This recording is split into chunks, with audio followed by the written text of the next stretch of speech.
hindi nakalusot sa mga alagad ng batas ang isang suspect matapos maaresto sa isang matagumpay na bypass operation ng PNP sa Barangay Barrera, Cabanatuan City, Nueva Ecija. Nasamsam mula sa suspect ang tinatayang mahigit 300,000 pisong halaga ng hinihinalang shabu na nakasalig sa isang heat-sealed plastic sachet. Patrolwoman Jilly Peña sa report.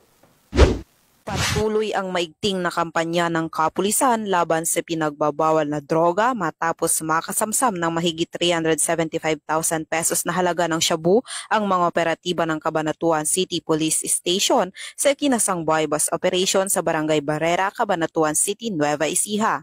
Ayon sa ulat, isang 35 anyos na lalaki ang naaresto matapos mabentahan ng isang pusher buyer ng isang sachet ng hinihinalang shabu na tumitimbang ng humigit kumulang 0.20 grams. Sa isinagawang protective search, nadiskubre pa sa pag-iingat ng suspect ang isa pang sachet ng shabu na may timbang na 55 grams na may kabuang halaga na tinatayang 375,360 pesos base sa standard drug price.